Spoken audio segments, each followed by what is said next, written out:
Hello दोस्तों, मेरा नाम मनोज कुमार। आज इस वीडियो में जोड़ घटाव गुणा भाग के चिन्हों और कोष्टकों का प्रयोग करना सीखेंगे। देखिए, जोड़ घटाव गुणा भाग चार प्रकार के चिन्ह होते हैं और चार ही प्रकार के कोष्टक होते हैं। रेखा कोष्टक, छोटा कोष्टक, मझला कोष्टक, बड़ा कोष्टक, और चार ही चिन्ह होते हैं। इन्हीं के ऊपर पूरा मैथ डिपेंड करता है।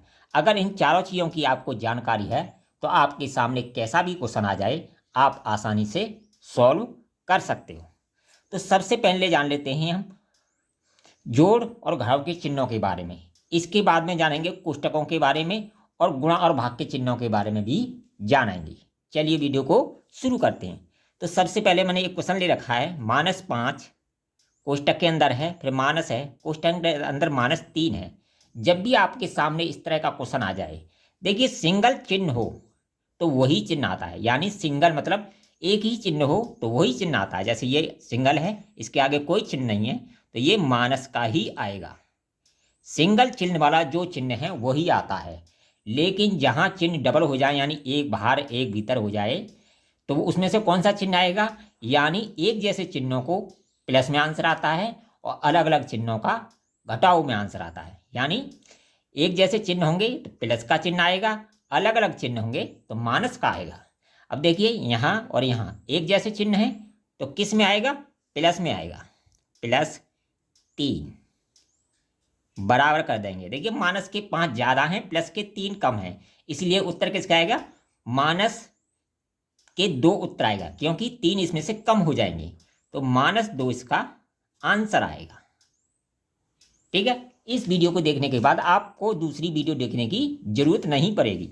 अब देखिए, यहाँ तो एक जैसे चिन्ह मैंने बताया था, प्लस का चिन्ह लगाओ या मत लगाओ, इससे कोई फर्क नहीं पड़ता। या तो लगा दो या ना लगाओ, अगर उसके आगे कोई चिन्ह नहीं है तो वो प्लस का ही चिन्ह होता है। ठीक है, तो ये +5 है तो हमने 5 लिख दिया। इसके बाद देखिए, यहाँ अलग अलग चिन्ह है। मैंने क्या बताया था, जहाँ अलग अलग चिन्ह हो वहाँ माइनस का चिन्ह आता है। दो चिन्ह हैं, अलग अलग हैं, तो यहाँ माइनस का आएगा। -3 एक जैसे चिन्ह प्लस में आते हैं, अलग अलग चिन्ह माइनस में आते हैं। तो बराबर करके 5 में से 3 गए तो 2 इसका आंसर आ जाएगा। ठीक है, अब देखिए तीसरा क्वेश्चन है हमारा -2, यानी -2 तो एक ही चिन्ह है तो -2 ही आएगा। अब देखिए, यहाँ माइनस है या प्लस है, दोनों अलग अलग चिन्ह हैं तो क्या आएगा? माइनस आएगा, -5 ही आएगा।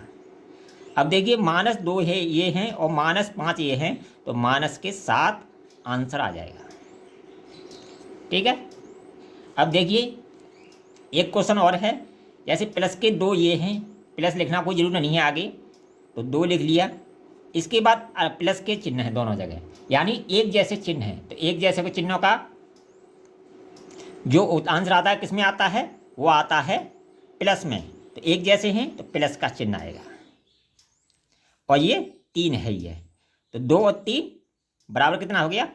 5 हो गया। इस तरह मैंने बताया, एक जैसे चिन्ह होंगे तो किस में आएगा? प्लस में आएगा, अलग अलग चिन्ह होंगे तो माइनस में आएगा। ये तो हो गए माइनस प्लस के चिन्ह। अब देखिए, माइनस प्लस के चिन्ह हो गए, तो इसमें सबसे पहले भाग को खत्म करते हैं, इसके बाद गुणा को खत्म करते हैं, इसके बाद जोड़ते हैं, इसके बाद घटाते हैं। ये क्या होता है?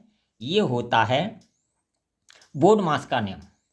बोडमास के नियम में ये कोष्टक भी शामिल होते हैं। क्या होते हैं? कोष्टक भी, यानी रेखा कोष्टक, छोटा कोष्टक, मझला कोष्टक, बड़ा कोष्टक। अब देखिए, ये सबसे पहले दे रखा है रेखा कोष्टक, यानी रेखा कोष्टक जहाँ भी हो उसे सबसे पहले सॉल्व करते हैं। किसको सॉल्व करते हैं? सबसे पहले रेखा कोष्टक। अब देखिए, इसको सबसे पहले सॉल्व करेंगे तो हमारा ये बड़ा कोष्टक ऐसा का ऐसा आ जाएगा, 5 भी हमारा ऐसा का आ जाएगा। इसके बाद भाग का चिन्ह भी, इसके बाद मझला कोष्टक, फिर 3, ठीक है, फिर छोटा कोष्टक, फिर 5 गुणा। इसको सॉल्व करेंगे सबसे पहले, तो 3 में से 2 गए, 1 बचेगा। इसके बाद आएगा छोटा कोष्टक, मझला कोष्टक, बड़ा कोष्टक। रेखा कोष्टक हमारा खत्म हो गया। इसके बाद किसको सॉल्व करेंगे? छोटा कोष्टक को। तो छोटा कोष्टक में देखिए 5 गुणा 1, इसको सॉल्व करेंगे तो बड़ा कोष्टक हमारा ऐसा कैसा आ गया, 5, भाग का चिन्ह लगाया, इसके बाद मझला कोष्टक आ गया। ठीक है, इसके बाद इनको हल करेंगे, 5 एकन 5, तो 5 हो जाएगा। ठीक है, तो इसके बाद हमारा छोटा कोष्टक खत्म हो जाएगा, तो मझला और बड़ा कोष्टक रह जाएगा। इसके बाद हम सॉल्व करते हैं मझला कोष्टक को। मझला कोष्टक को सॉल्व करते हैं। ठीक है, तो देखिए इधर लिख लेता हूँ, ये बड़ा कोष्टक तो हमारा ऐसा कैसा रहेगा। ठीक है, अब देखिए 5 का भाग 5 में देंगे, 5 का भाग 5 में देंगे, कोष्टक के अंदर कोई दूसरी चीज़ तो है नहीं, 5 का भाग 5 में देंगे तो एक आंसर आ जाएगा। तो कोष्टक को इसको खत्म कर दे तो एक ही हमारा आंसर आएगा। इस तरह हम कोष्टकों को सॉल्व करते हैं। तो सबसे पहले रेखा कोष्टक, फिर छोटा कोष्टक, फिर मझला कोष्टक, फिर बड़ा कोष्टक। अगर वीडियो पसंद आए तो कमेंट करें, लाइक करें, शेयर करें।